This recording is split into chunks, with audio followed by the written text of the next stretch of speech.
acabei de assistir Homem-Aranha 4, Um Novo Dia, e eu vou contar absolutamente todo o filme agora. Quem aparece? Tem Hulk cinza? É a Jean Grey, a personagem da Sadie Sink? Tudo foi revelado. Bora falar sobre isso agora. Quer saber com todos os detalhes? Então, fica aí. Fala pessoal, eu sou Luciano Teixeira e agora, olha, chegou o grande momento que eu pude de ir ao cinema assistir Homem-Aranha Um Novo Dia. E eu saí do filme emocionado, não só quando eu saí do filme, mas durante o filme chegou o momento que eu chorava lá feito uma criança, um negócio assim que não acontecia desde No Way Home. Pra quem é fã do Homem-Aranha, pra quem conhece e gosta do Cabeça de Teia já há muito tempo, tipo eu, que cresci lendo as histórias do Homem-Aranha, coleciono os quadrinhos até hoje, sempre fui fã desde criança, assistir esse filme é um grande presente. E é sensacional, é absurdo. Antes eu quero fazer um agradecimento, tá? Chegando lá no cinema, minha internet do nada sumiu. Sumiu o sinal, eu não conseguia abrir o aplicativo lá para mostrar o ingresso. Então eu fui atrás de sinal e fui abordado por um outro fã do Homem-Aranha que gostou da minha camiseta e aí mostrou que tava com a camiseta do Homem-Aranha também, etc. E aí eu peguei e pedi pra ele, cara, não tem como me emprestar a internet rapidinho, só pra eu abrir o ingresso ali, e ele me ajudou, o Renato. Muito obrigado se você estiver assistindo esse vídeo, valeu Renato pela ajuda, me salvou, porque já era quase 2 da tarde, quase o horário da sessão, eu tava correndo realmente. Então, o que acontece, tá? O filme basicamente é o que tinha rolado naquele roteiro, o último roteiro. Não tem aquele vilão que seria o Lápide, o grande vilão do filme. O Lápide obviamente aparece, mas bem pouco. Só naquela cena de início ali, que o Homem-Aranha enfrenta vários vilões para mostrar a dinâmica do Homem-Aranha em Nova York naquele momento, trabalhando com a Jean the Wolf. Então basicamente é isso, mostra vários vilões, o Escorpião, o Ramrod, Boomerang, mas eles não têm participação alguma, muito menos o Lápide, que aparece em 2 pequenas cenas ali, fazendo aquela referência direta aos quadrinhos que eu já mostrei várias vezes, e depois ele preso com as provas. Basicamente é isso, não tem Chacal, não tem nada desse tipo, mas o filme ele é extremamente emocional. Eu demorei um pouquinho para entrar no filme, assim, no clima do filme, mas logo depois que a gente se acostuma com o início do filme, quando o filme te pega, ele pega assim, ó, no soco. E aí a emoção vem muito forte e aí a gente compra a ideia do filme e as coisas ficam muito absurdas ali. Porque difere bastante dos filmes anteriores, obviamente que eu prefiro um filme mais nesse tom, mas aquele tom mais sombrio do filme, aquele filtro mais escuro, um filtro bem escuro inclusive, e isso explica a questão do Hulk. O Hulk ser verde, ser cinza, isso criou uma confusão. O Hulk é verde o tempo todo, tá? Não tem Hulk cinza, porém o filtro do filme ele é bem escuro. E nós vimos basicamente o Peter lidando com o que aconteceu depois de No Way Home, sozinho, enfrentando vários vilões, com a ajuda da Jean the Wolf, sendo o herói da cidade. O cara se tornou o herói da cidade, mas não tem uma vida própria, porque ninguém conhece ele. Ele é extremamente solitário, ele não tem amigos, os amigos ninguém lembra dele, então isso realmente é bem complicado. E isso traz um avanço gigantesco para as histórias do Homem-Aranha. Se na primeira trilogia, até No Way Home pelo menos, era algo mais divertido, com os 3 ali, uma coisa meio colegial, e isso lembra muito os quadrinhos do Homem-Aranha, na fase do Stan Lee, do Dítico e depois do Romita, que no começo as histórias eram bem tranquilas. Tinha um núcleo de amizade ali, as coisas funcionavam, e depois disso começa a morrer gente, né? Morre o Capitão Stacy, morre a Gwen Stacy e as histórias começam a ficar mais sombrias, porque isso reflete justamente a mente do Peter Parker a partir daí. E o filme ele faz exatamente isso, ele reflete a mente do Peter Parker ali. E isso é bem interessante, porque como eu já tinha falado anteriormente sobre o filtro do filme ser mais escuro, é basicamente isso.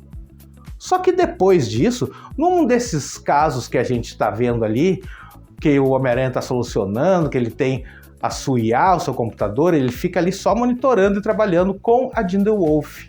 surge um tanque desgovernado indo diretamente para o departamento de controle de danos. E a partir daí que a gente vai ver a trama sendo desenvolvida, a vilã, entre muitas aspas, e o vilão principal que se revela depois. E eles conseguem esconder isso muito bem. Mas antes de eu continuar essa análise, se você é fã do Homem-Aranha, assim como eu, já coloca aqui nos comentários Hype Homem-Aranha, se inscreve no canal, ativa o sininho, deixa aquele like para não perder absolutamente nada, porque aí a gente tem toda aquela cena de perseguição com o Justiceiro, tudo isso a gente já viu. Quando esse tanque invade o departamento de controle de danos, a gente vê aquela senhora, e quem tá controlando aquela senhora vai pulando de mente em mente. Ninguém tá sabendo o que tá acontecendo. Obviamente que o controle de danos já sabe. Aquele cara é complicado, o Bill Metzger, né?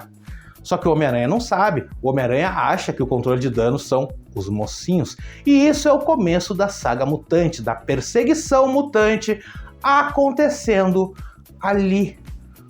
Porque o Homem-Aranha ouve falar sobre um VMAX e vai atrás das informações, inclusive recebe essa informação da própria Helena, naquela cena constrangedora que já rolou, né, da banheira e etc, da piscina, na verdade, ali do negócio de banho.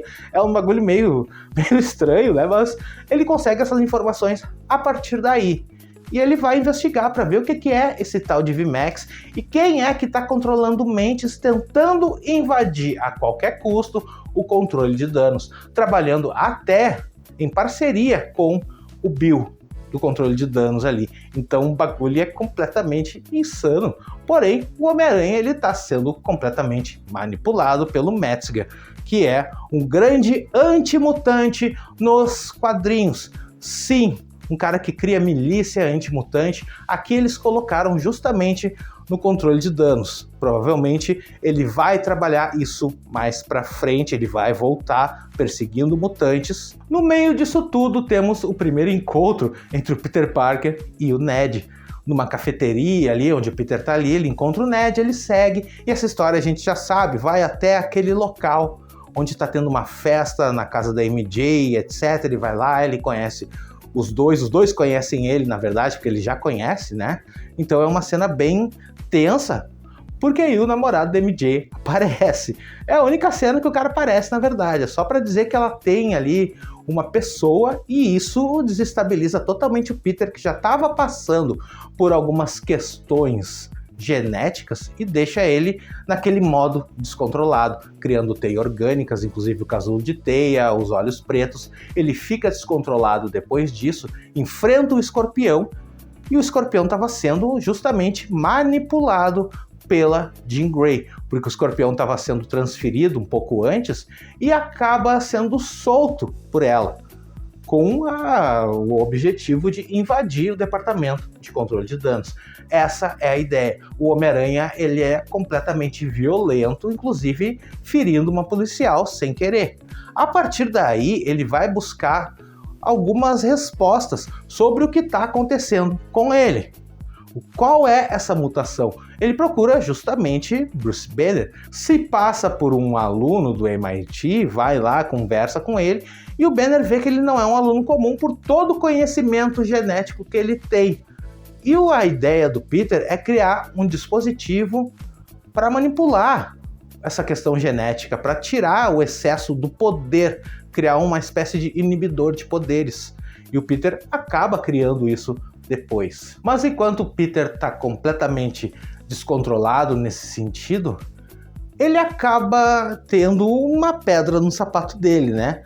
Aí surge a personagem que só vai aparecer mais para metade do filme, que é a Jean Grey da State Sync. A gente acha que ela tá presa no departamento de controle de danos. Na verdade, não. Ela tá do lado de fora, manipulando mentes, pulando de mente em mente, mas não consegue entrar na mente do Homem-Aranha. E isso é realmente insano no momento em que ela vai até o apartamento dele e descobre todos os segredos do Peter. Inclusive a carta que ele fez para a MJ. E aí é que realmente tem um encontro entre a MJ e o Homem-Aranha, porque obriga ele a ir lá para proteger ela, que estava sendo ameaçada, né? Então tem todo esse encontro, eles saem, vão para um lugar onde ele acha que a Jean pode não chegar perto deles, mas ela chega. E aí tem um grande plot twist que enganou até as pessoas que estavam vazando imagens. Aquela imagem que a MJ tira a máscara do Homem-Aranha, eles se beijam e ela diz que se lembra e etc de tudo, na verdade não era ela, era a Jean Grey na mente da MJ. E aí, depois disso, a gente tem uma grande interação entre a MJ, o Homem-Aranha e o Justiceiro. A interação entre o Homem-Aranha e o Justiceiro é incrível, é sensacional realmente. Os dois têm muita química juntos, parece que trabalham juntos há anos. E isso é bem legal no sentido quando eles vão ali para a base dele, onde o Justiceiro tem a sua base operacional, que não é mais naquele lugar que aparecia na série do Demolidor e etc. No meio disso, enquanto a MJ estava junto com o Homem-Aranha, depois de toda essa cena de ação que acontece, aí sim rola a revelação, porque ela descobre a carta, ela lê a carta que era para ser entregue. E o Homem-Aranha tira a máscara, mostra que é o Peter e revela tudo, fala sobre o amor que tem por ela e etc. Porém, essa é uma cena emocionante e é chocante ao mesmo tempo, porque por mais que ele sinta absolutamente tudo, ela não sente nada, porque sequer conhece ele. Isso é mega insano. E depois disso eles vão para o apartamento, eles se encontram ali os três junto com o Ned, e a gente vê a química dos três acontecendo naturalmente. Porém, o Peter descobre algumas questões sobre o VMAX e vai atrás do controle de danos. Só que durante essa invasão aí ao controle de danos, ela chama quem para arrombar aquele cofre, aquele local onde tinham os experimentos? Justamente o Hulk. Ela vai até o Bruce Banner e tira o dispositivo dele, etc. Ele surge como o Professor Hulk, aquela coisa toda. Porém, depois disso, depois da luta dele com o Homem-Aranha e o Justiceiro, isso tá realmente insano, ele se torna o Hulk totalmente descontrolado. E aí nós temos as cenas de luta, o Homem-Aranha não vence o Hulk de maneira alguma, tá? Ele usa a luva do Shocker, mas são só maneiras de tentar deter. O que detém o Hulk é quando ele se lembra do Peter, do Homem-Aranha, ou seja, o Hulk se lembra. Depois de tudo isso, a Jean Grey é presa, só que ela sempre avisa: você está do lado errado da história, você está ajudando os bandidos e não as pessoas corretas, ela é uma vítima da situação. E isso é mostrado logo depois, quando tem um flashback da Jean com sua irmã Sarah Grey, que também era uma mutante, e ela estava em busca da irmã, da Sarah, que treinava ela no início, as duas telepatas, e ela acaba sendo capturada por Bill Metzger.